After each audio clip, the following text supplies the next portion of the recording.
Good evening and welcome once again to the Ages of Helm Weekly Review. On tonight's show, we're going to take a look into Hollywood's most recent blockbuster film based off of one of the most popular book series in recent history, and then we take our usual deep dive into the world of the Helm-dubbed A-Team as they venture towards their next harrowing showdown in The Walking Dead.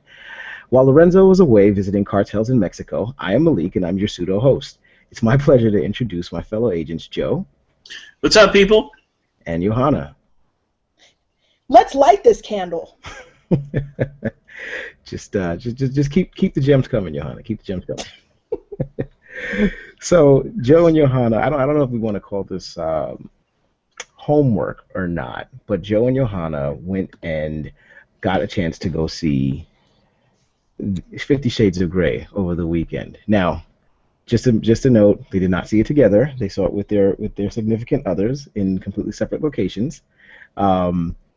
But they both got a chance to go catch this movie, and for our benefit, and for your benefit, and for my benefit, because I did not see it, I was not subject to that schlock. They are going to give us their reviews about what they liked, what they didn't like, and basically their overall feelings about the movie and everything 50 Shades of Grey. So. Without further ado, I'm going to kick it over to you guys. Whoever wants to go first, just go ahead and jump in and get started. Ladies first. Let Johanna go. Okay. All right, so I'm embarrassed to say that I read the book. The first one, the second and third, no. I had an infant at the time. I was very tired, and I had very bad judgment.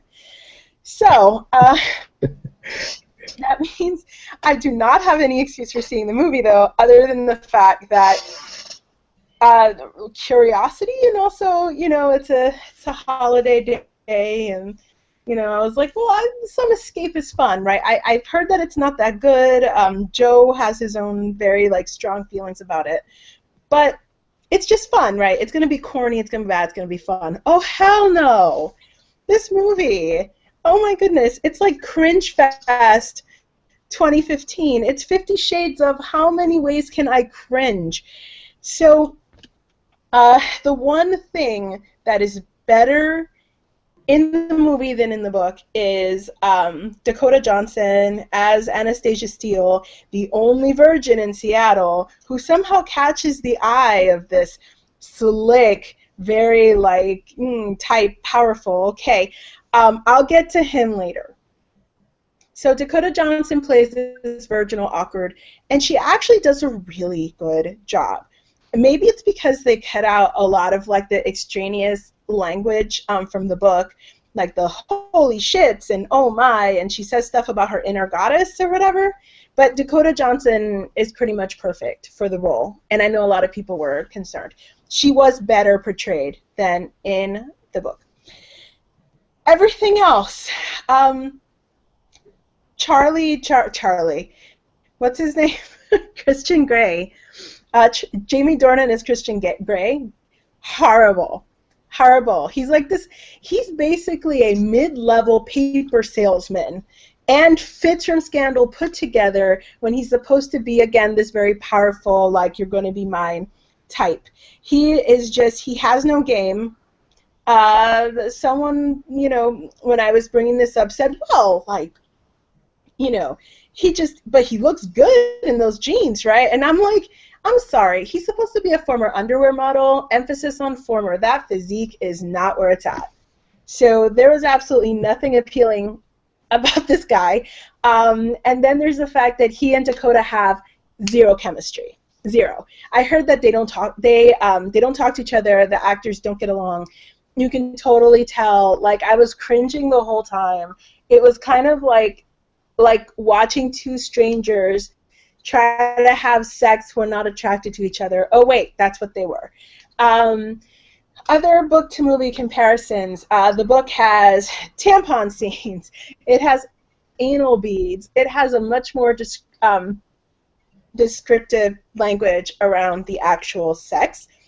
Obviously, the movie was going for an R rating, but Christian, they could have done so many things. Christian Grey just seems like an amateur at this. It's like he picked out all of the floggers and all of the sex toys out of a J. Peterman catalog, had an interior designer arrange them perfectly in his red room of sock, and then kind of just stood back, went in, and said, okay. They were just like, I mean, obviously there was no BDSM consultant on the movie, so the bondage knots look stupid. The way he uses the flogger is so weak. I hate to say it, but the author of 50 Shades of Grey had no fucking idea what she was doing when she was talking about BDSM, but her descriptions of BDSM are better than what's in the film. So if you're looking for titillation, this is not the movie for you. I heard there was a helicopter sex scene, and I'm very disappointed that this was not so, because it would have provided some sort of excitement. I just wouldn't. I wouldn't read the book either. There's so many better movies about BDSM. There are better books about BDSM. There's better ways to learn about BDSM, because it's not about abuse, and it's not about like non-consensual sex, and a whole host of people do BDSM. And it's not just people who have been abused, because the whole justification in the movie is, oh, he just wants to beat people because he was beat up. And that's not what BDSM is about. So there you go. All right. Well, actually, you make a couple of pretty good points with regards to that, and I actually wanted to send it over to Joe and get your take on. Now that you've seen the movie, being that you did not read the book, do you understand more the dynamic surrounding it, the phenomenon about it? Like, is there anything about the movie now that makes you kind of see, okay, this is the reason why people were so crazy about it and talking about it so much before its release? Malik, sadly to say no, I still do not understand the phenomenon of 50 Shades after seeing the film. I thought the film was poorly done. I think it starts at the top with the directing. This guy, what's his name? Jamie Dornan? Jamie Dornan. Mm-hmm. Jamie Dornan is going to take a lot of heat for this film because a lot of women were disappointed with the choice in Christian Grey, and I'm willing to give him some of the blame, but this just reeks to me of poor directing. I think they could have done so much more to try to convey the points they were trying to make without getting an X rating in the film. I think they could have left a lot to the imagination, used different ways to convey the BDSM, so Johanna wouldn't be so disappointed. By the way, this is like 2 weeks in a row you talk a lot about this, so we're going to have to do the BDSM show. Anyway. Don't give Johanna any ideas. Okay? Yeah, she's kind of just a little too well versed. But anyway, I don't want the pre-work for that show. Ball gags. but back to the film. Johanna, you read the book. Now, the book is trash, right? Am I right? I mean, it wasn't well written. It wasn't. From everything I've heard, the book wasn't very well done. I mean, it was exciting for the housewife or for women in general, but as far as writing is concerned, it wasn't well done. Is that a true statement, or am I? It was literally Twilight fanfic. She wrote a Twilight fanfic, and then I don't know what the fuck happened. What a witch married the devil or something, and somehow it turned into a book. But it was Twilight fanfic to begin with. Christian Grey was Edward. Anastasia Steele was Bella. And the family was the Cullens. And so, in other words, it wasn't written well, is what you're saying? Yes. Okay. So, yeah, I mean, you take a poorly written book, you adapt the screenplay to it, and it didn't seem like they improved on the book. Based on what I saw, just what I saw on the screen, it was just very boring. I never thought I would like see sex scenes in the film that were just boring. They were boring. This is supposed to be BDSM, and it was so boring. I hate to admit, I dozed off twice in the film. I did at like 5 minute intervals.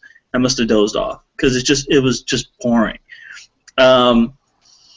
My other point is, as far as the sex is concerned, there was more sex in a 80s, 90s Michael Douglas film, but like Fatal Attraction or Basic Instinct. There was a lot more shown, a lot rougher sex than anything that was in 50 Shades of Grey. I just wish I had one shade so I can cover the screen and go back to sleep. So, Johanna, actually, the points about that you made about BDSM and about that, do you happen to know anyone in the community or that practices that? Not necessarily. Don't delve too deeply into your own. I don't want you to reach back there, but I want you to, like, if you know anybody in that has any particular feelings about the book or the content going into the film, and and if they've seen the film and like what they thought about it.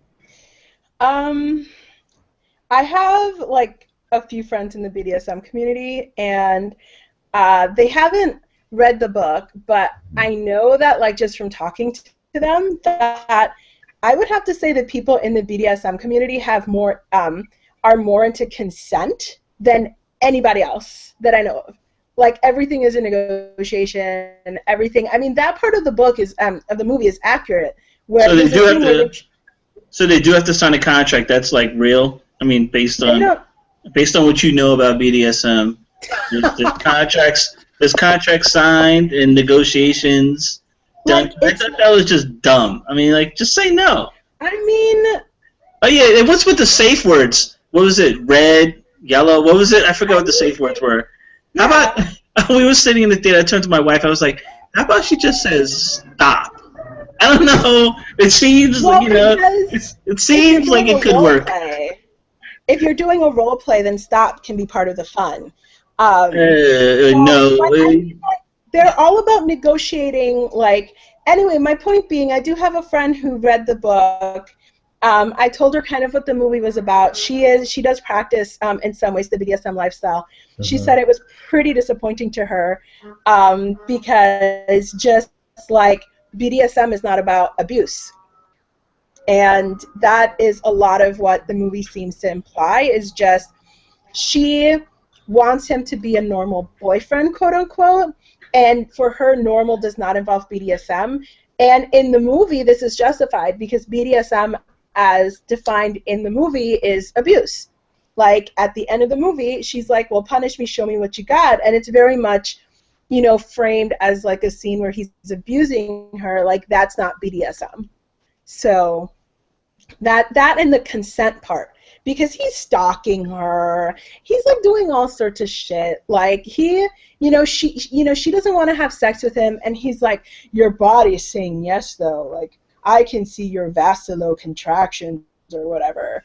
And she obviously doesn't want it, but he's trying to force her. And there's one scene where she's like, get the fuck out of my house, and then he fucks her. Yeah, I mean, it was very confusing. I don't want to say it was confusing, but it was like, she says no. When she says no, she really means yes, because she keeps sleeping with him, right? He says, I'm not going to lay in bed with you, I'm not going to sleep with you. What does he do? He crawls into bed with her. And Malik, when I say sleep, I mean actually sleep next to her, after sex. Because he wants to keep the two things mutually exclusive, right? Yeah.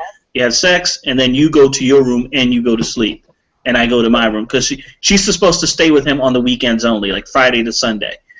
That's part of the contract. So, I'm like, okay. He can't be touched. Yeah, he can't be touched. But, of course, by the end of the film, she touches him. But he doesn't like it, but he wants to like it. But he just can't, because he just had such a poor upbringing. Oh, and he's adopted as well. So he has some mother issues. This rich family, the Greys, take him in. And, now, he was well-to-do since he was, like, under 10 years old. But the early part of his life is still affecting him, so this is what he does. I mean, that's the gist I got from it. And he himself was a submissive for a while. And when now he was 15. Yeah. Which is totally gross. When he was 15, with one of his mother's friends, with one of his adoptive mother's friends. Do they delve into that during? Not really. He talks about it relatively quick. I hear they delve in it in the second and third books, but you shouldn't read those or think about them too hard. Okay. Yeah. And why is that? I'm just curious.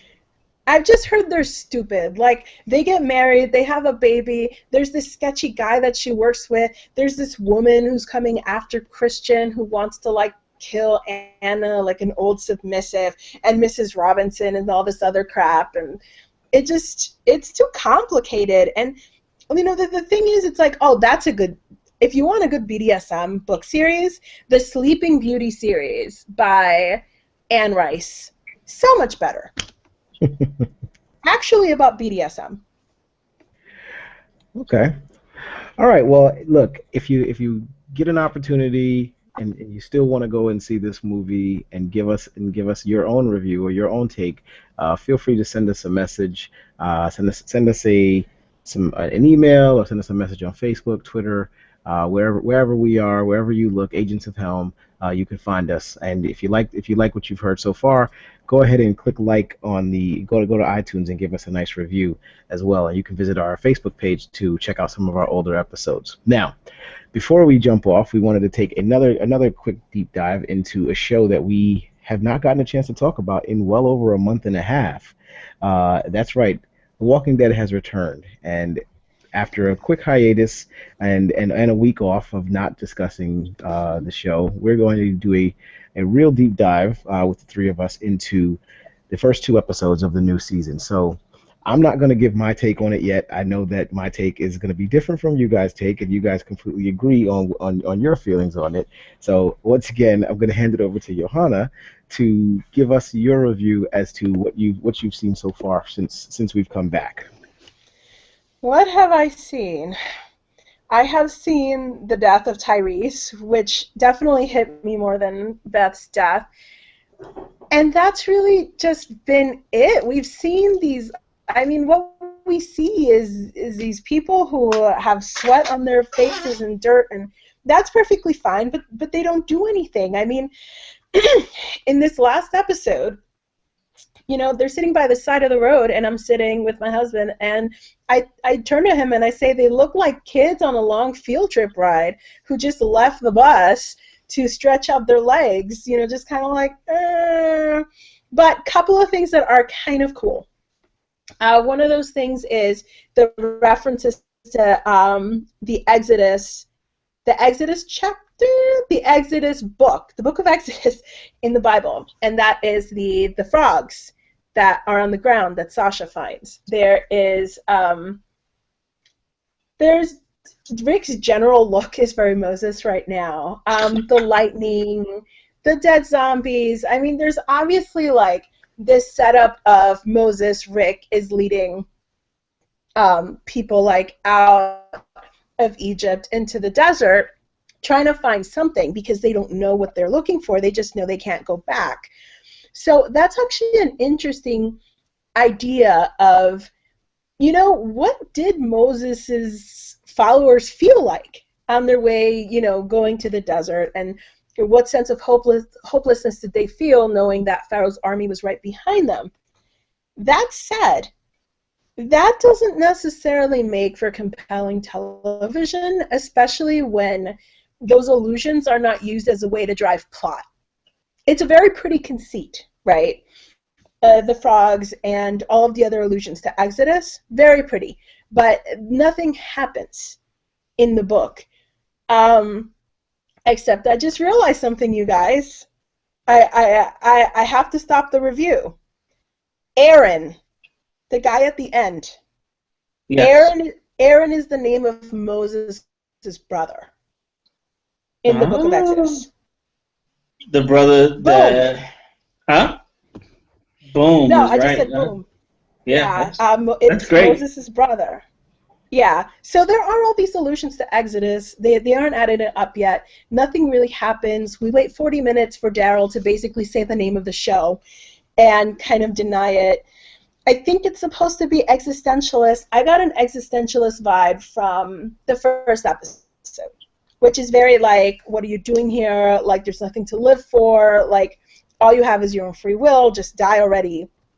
It actually was more nihilist than existentialist. It was definitely about destruction and about self-destruction. This is more, I guess, yeah. I mean, it's more like, why are we existing? But it's just not compelling, and I know I'm going to get tomatoes thrown at me for this, but I don't know if these illusions that they're setting up and this iconography is actually something the writers are worthy of.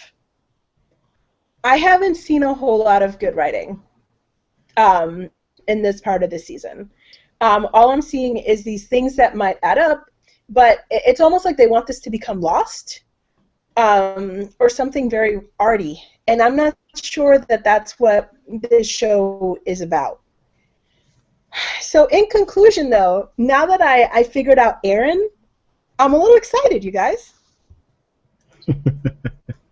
So now I was going to say, sorry, like which brother, I mean, because Moses has his adopted brother, right, which becomes the king, right, of Egypt. Ramses. Yeah. Ramses. And then when I don't remember Aaron from the Exodus. Aaron it's been so long. And I'm so glad you caught that because, it went over my head, to be honest. It went over my head. I'm glad you caught it. Now that you mentioned it, I'm like, yeah, wow, it really is Exodus. This went over my head. Yeah, Aaron is his long-lost brother. Like, he's like the brother that he never knew or whatever. Do you know what I mean? Like, it's... So he wasn't involved in the Exodus at all. Okay, I'm going to sound like an absolute asshole right now because I'm gleaning all of this from the movie Prince of Egypt. Oh, let me stop now. Okay. No, Aaron is Moses' brother, but I don't know what Aaron does specifically in the Book of Exodus, okay? Okay. All right, so... I'm going to look it up. Go on. So, Joe, as far as your take on the direction of the show and how it's gone so far, with the first episode with Tyrese's death, and then of course this episode with kind of the reaction to Tyrese's death, along with still the reaction to Beth's death from some of our characters. What are you seeing, or what are you feeling about where the show has picked up from since we last left it back at the hospital? Yeah, I think the show in this second half of season 5 has gotten off to, I guess, a little of a lackluster start, in my opinion. Tyrese's death was a big blow. It just, I personally didn't like the way Tyrese went out. I really wanted him to go out in a blaze of glory, kind of like he did, like he does in the graphic novel. But that just wasn't meant to be for him in The Walking Dead, since they changed his character so much from what he was in the graphic novel. Him getting killed by a little kid zombie, that doesn't matter when you're a zombie, kid or adult, it doesn't really matter at that point. But still, I mean, just to drop his guard for 2 minutes and then get attacked by the zombie and get bitten in the arm. It just, I thought he could have went out a lot better than that. I really liked the way the episode was directed, as far as like the visions of Bob and oh my God, what's the guy's name? The guy that he was supposed to kill but didn't. I forgot his name. But that guy, the governor, the two sisters. Yep. Yeah, I mean, I like the imagery. I like the way it was done. But again, nothing happened in the episode outside of Tyrese dying, and that bite happened fairly early in the episode. And then the rest of the time, nothing's going on. Rick and Michonne and Glenn are talking about, should we go to DC? We could repair these walls here in this community. I mean, it just, nothing was going on, and I felt bad for Tyrese. I didn't want to believe that they could kill 2 characters in back-to-back episodes like that, but they did it. They did it, and I wasn't too happy about it. Like I said, I wanted Tyrese to go out better than that, but it was going to happen to him. And I guess the way he went out was fitting for his character, because I never thought they let the character live to its full potential. He was just a little too soft for my liking in the TV show, as opposed to the way he was in the graphic novel. Obviously, it was done intentionally, but I never really liked it. Now on to the aftermath in episode 10, which aired yesterday. Again, it's a lot of, like Johannes said, a lot of walking around. Not much happening. Sasha's kind of losing it. She's lost her brother now. She's lost Bob. She lost her brother in a relatively short time frame, and she's losing it a little bit. She's very combative. Pretty much doing stupid things, putting herself into unnecessary danger. Michonne trying to help her out. She really doesn't look like she wants anyone's help. And the rest of the group keeps going. Everybody seems to have a little something that's getting to them. Like Maggie's off. She's kind of quiet. She has her little disagreement with the priest, where she pretty much puts him in his place, like, hey, you can't help me. Look at what you did to those people. You left them outside the church. And then you have Daryl, who's going out on his own, looking for things. I'm not sure what's up with Daryl. I know he's been I think it's just the death of Beth. It's bothering him. And it looks like he doesn't know how to, not sure how to handle it. He wasn't even this broken up when Merle died.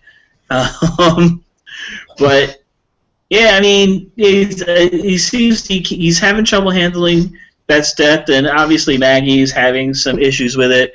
And you get that feeling very early in the episode when she's talking to Sasha, and she asks Sasha, how much longer? And Sasha's like 60 miles. She's like, no, I didn't mean that. Clearly she's thinking, how much longer do I have to live? Because they're all going to die eventually.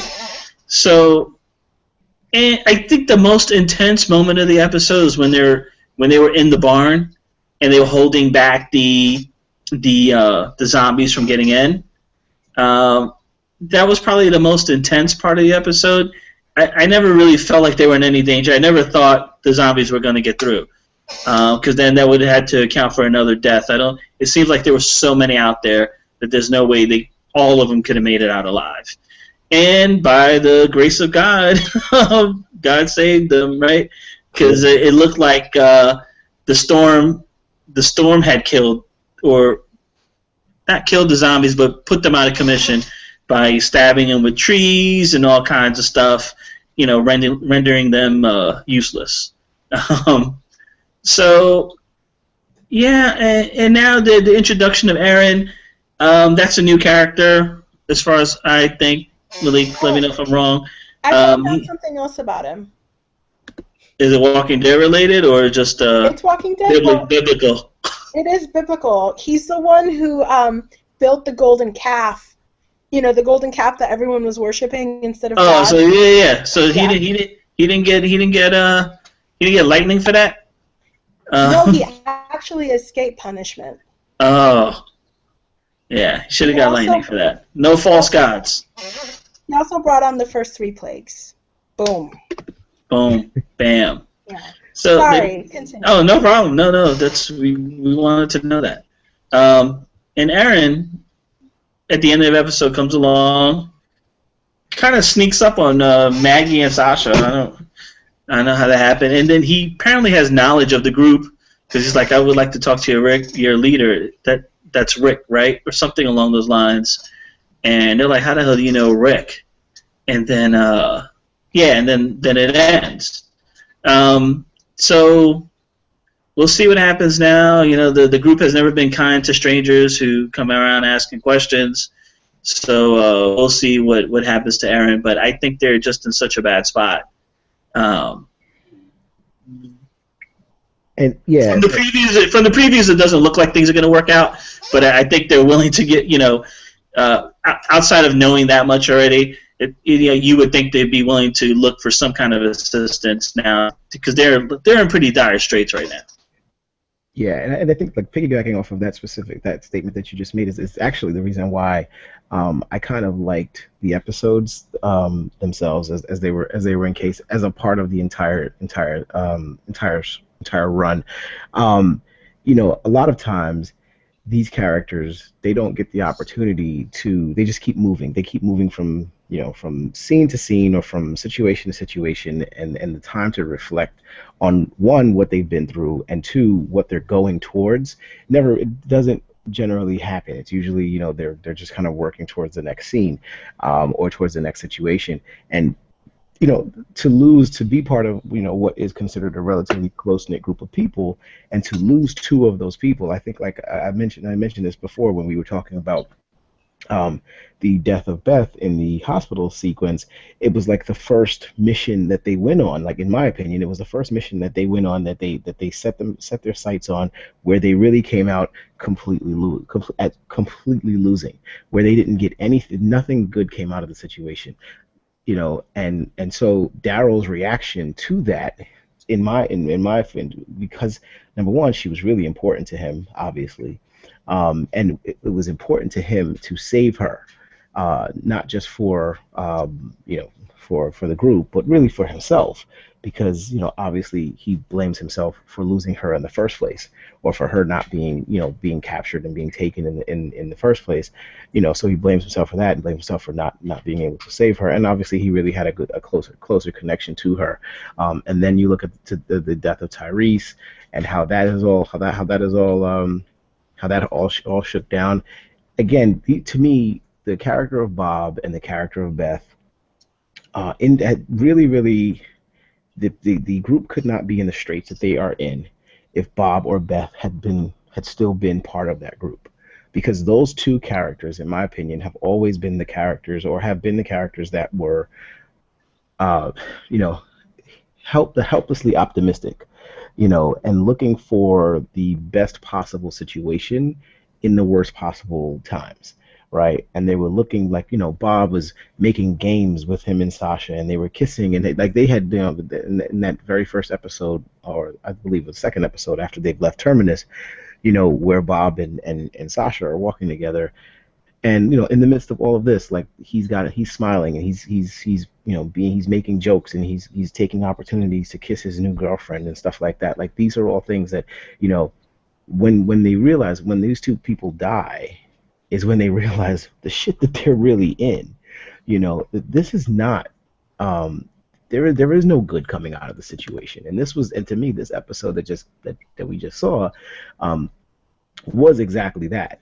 Was exactly before they can get to any kind of area of salvation, or any kind of area of kind of seeing things turn in the right direction for them. They have to hit rock bottom. This is rock bottom. This is Daryl fishing for worms in the ground and just eating them right there. This is them, killing some stray dogs, and then deciding that this is this is how we eat now, right? This is just how it's gonna go. Rick doesn't even hesitate twice before he pulls out the two sticks and starts making the fire after Sasha has killed the dogs that were getting ready to attack them. This is where we've gotten. It definitely had a feel of, I don't know if you guys remember the Cormac novel The Road. It Oh, I've heard of definitely it. It's dreary. I didn't read the book or see the movie. And the movie in 2009, it's extremely dreary, post-apocalyptic. And actually, Johan, I'm surprised you haven't read it or saw the movie. It's a post-apocalyptic story about a man and his son in this time, and basically in very stark contrast to what's going on in The Walking Dead. They're in a time after all this has happened where they don't have anything else. They don't that's it. We are at the very, very last stages where we are struggling to get to the next place, whatever that next place is, and we don't even know what it is, right? So before Aaron comes along, and the other thing about it is looking at Aaron, the character that comes in, you look at him, he's clean cut. You can obviously tell he's bathed recently. He's well put together. He doesn't seem to be malnourished or unhealthy or anything along those lines. So he's definitely not a survivor in the same sense that they are. So just that clear representation of what he represents. He represents obviously a new direction for them. Um, and at the stage that they're at, when the only thing that Maggie needs to see is the sunrise. She needs to just see the sunrise so she can have a better idea about what the hell this life is and what they're fighting for or what they're trying to fight for. And I think Sasha says it really, really well when and then she explains the state in one quick line when Noah is explaining to her that you know was it Tyrese saved him and says to her, I don't know how long I'm gonna make it, or I don't know how long I'm gonna last, or whatever. And then she just literally looks at him and says, "You're not. You're gonna just pretty much just lays it on the line. Like this is how we are, this is how we feel, and this is where we are in our world." And I think that there needed to be an episode, or possibly I think this was the episode. I don't think the last episode was that because they kind of gave that episode to Tyrese and all the other fallen soldiers, as you will. But I think this episode was the episode that really, really shined the light on the situation that they're in. And that despite everything that they go through, like they always have a mission, they always have something that they have to do. This was the episode where they get the chance to reflect on not only what they've done, but where they're going and realize the shit that they're really in before they get saved by somebody like Aaron, or before they move on to that next direction. Is like, this shit is horrible, and what we are doing and the things that we're doing to survive. This is it. This is all we have, and all we have is this group right here. So I did like the episode from that perspective. I think that you probably can't have another episode like this episode, but I think that this episode definitely was necessary in the grand scheme of things because, just like you said, Joe, they killed two characters off in consecutive episodes. They had to take an opportunity to kind of reflect on that before we can move forward. Yeah, I think they could have done that in like 10 minutes, and not taking up a whole episode doing that. I just think for them to fill up 16 episodes, we're gonna get episodes like this, where that's gonna be what you would consider filler episodes, which is fine. I just wish they weren't back to back. I also just feel like they've already been doing that piecemeal, like the Daryl and Carol episode.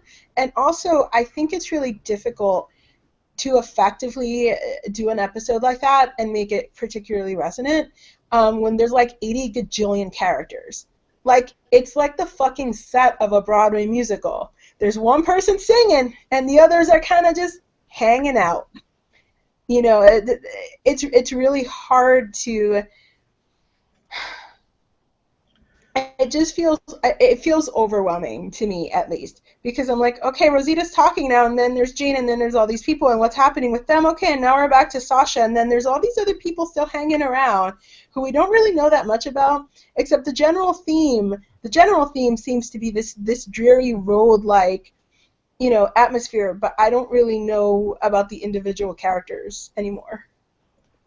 Well, I mean, this episode definitely took an opportunity to focus on the main, 3 or 4 characters, in Maggie, Sasha, Daryl, and to a lesser extent, Rick, and kind of focus the situation that they're in based off of those 4 characters. Utilizing just the imagery of Daryl just kind of melancholy and sitting and going out on his own and taking that time to think about everything that's going on, and then Maggie with the crying scene in the very, very beginning, where she's finally taken the opportunity to just cry about her sister, and and then explaining like that she had resolved herself to the fact that her sister was dead. Because I remember on this podcast, a lot of you guys mentioning that she just doesn't give a shit about Beth. This is before Beth had died, right? And she actually says it in a line there. She actually says like she had resolved herself to the fact that her sister was dead, and had been dealing with that, and then when she found out her sister was alive, and then to kind of lose her again was really overwhelming, and it was an opportunity. It was something that you never got to see. You still never got to see from her until this episode. So I think that there was a lot of, to your point, Johanna, I think that, like you said, there was a lot.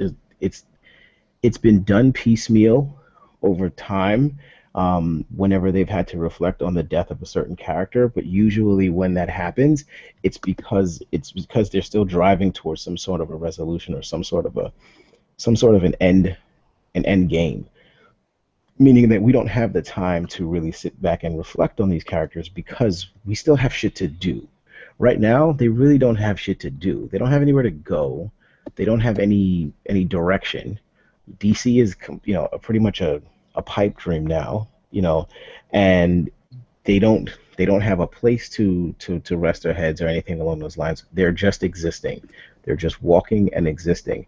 And I think that in any type of situation, this is the opportunity where you take the time where you really don't have anywhere to go. This is the kind of opportunity that's like reflect on where you've been and what you've done, and now let's move forward. And I think that you need an episode like this to move forward to something else, to introduce an Aaron and to start the new topic or the new situation in the new direction that they're going to go. I think that it would have, to me, it would have felt a little disjointed had they gone from the death of Tyrese to the introduction of Aaron 10 minutes into the second episode, and then we just kind of took off from there. Well, no, they could have done it. They could have done something like maybe not introduce Aaron right away, but they could at least showed us that there was a spy in their midst, because clearly they've been spying on them. Well, I have a theory about that. I have a theory about that. Yeah. Oh, so you think somebody from the group? I don't know anybody who's made it out that would have joined another group.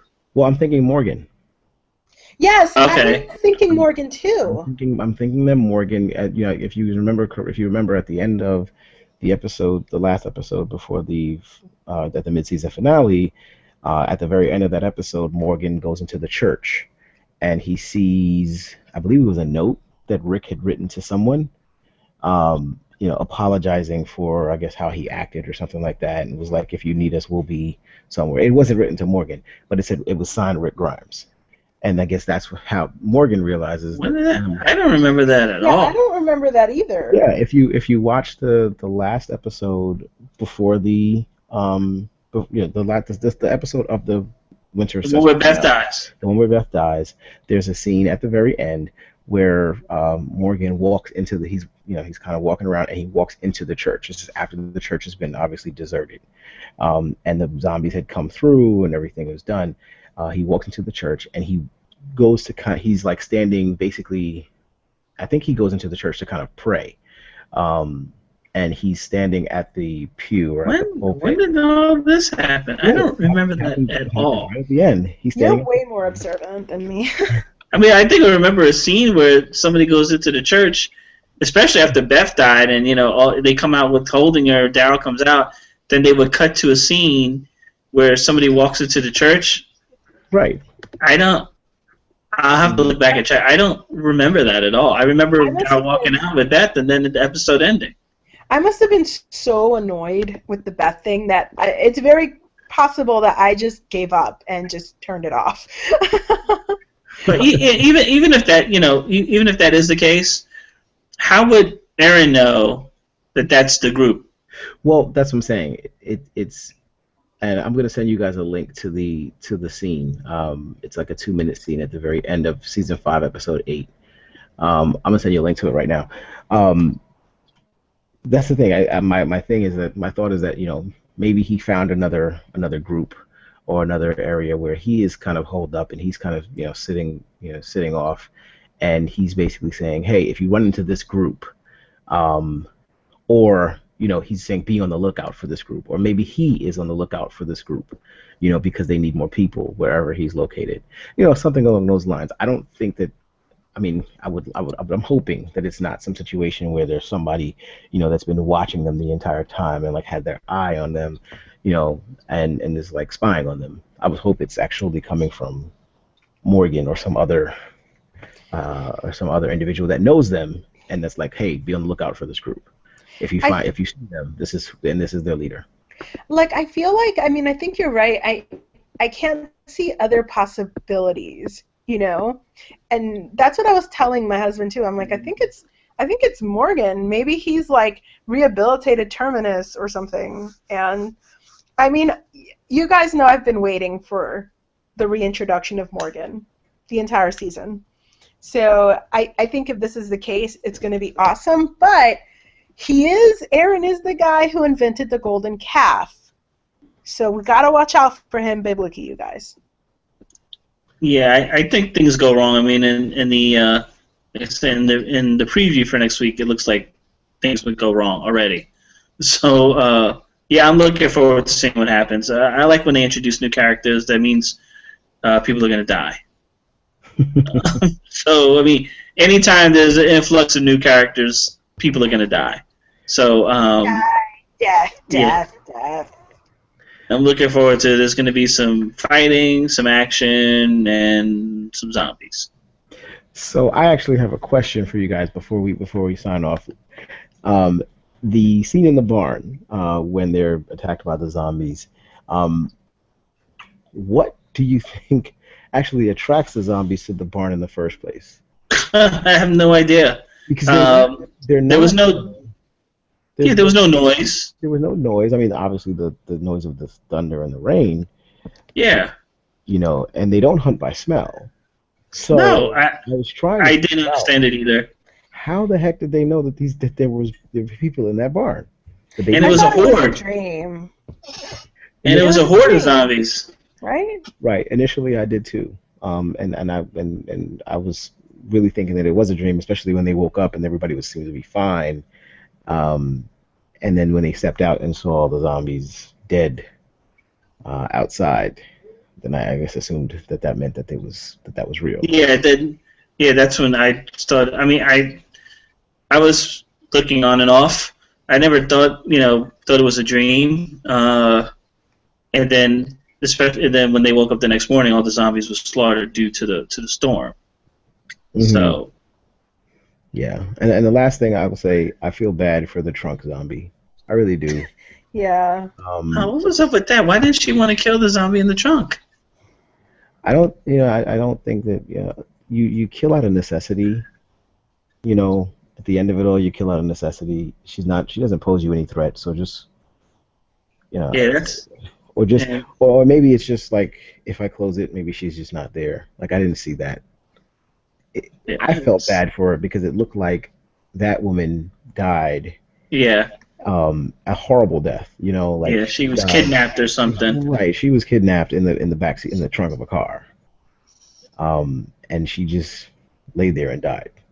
Yeah, it's I find that not like disturbing. It's a very disturbing scene to me if you think about the implications, which is just. This person who had been kidnapped and was about to be killed, and God knows, and they're turned into a zombie.